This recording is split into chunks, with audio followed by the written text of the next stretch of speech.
राजनीति में क्या उद्धव ठाकरे को संभालते हुए नजर आएंगे राज ठाकरे?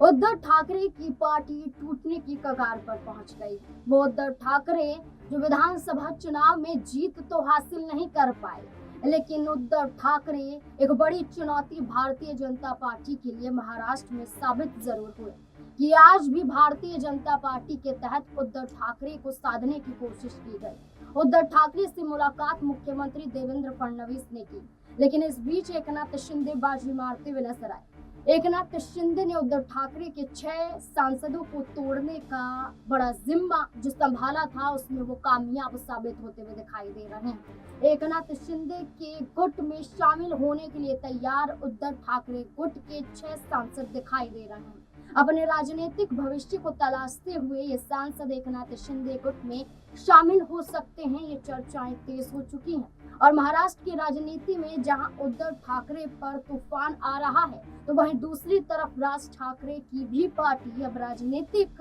आधार को तलाशते हुए किसी और दल का सहारा ले सकती है। इस आधार पर कहा जा रहा है कि महाराष्ट्र नव निर्माण सेना प्रमुख राज ठाकरे क्या अब अपने भाई उद्धव ठाकरे का सहारा बनेंगे? क्या दोनों ही दल गठबंधन करते हुए नजर आएंगे?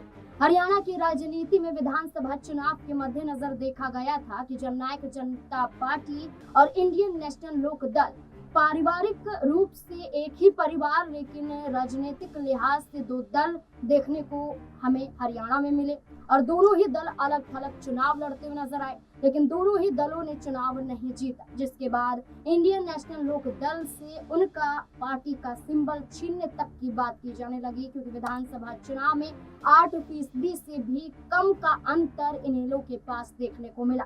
तो वहीं महाराष्ट्र में भी राज ठाकरे की पार्टी मनसे ने 120 सीटों पर चुनाव लड़ा, लेकिन एक भी सीट मनसे नहीं जीत पाई, जिसके साथ ये कहा गया कि 8% तो छोड़िए, 1 कुछ फीसदी के करीब मनसे सिमट कर रह जाती है, जिसके बाद ये कहा गया कि उनकी पार्टी की मान्यता रद्द हो सकती है। जहां उद्धव ठाकरे पर मुश्किलें मंडराती हुई नजर आ रही हैं, तो वहीं राज ठाकरे की बात करें तो वो भी अपने राजनीतिक आधार को तलाशते हुए दिखाई दे रहा है। देखना होगा कि क्या गठजोड़ हो पाएगा या फिर नहीं। क्या लगता है आपको? अपनी राय कमेंट सेक्शन में जरूर देखते रहें SPN9 न्यूज़। धन्यवाद।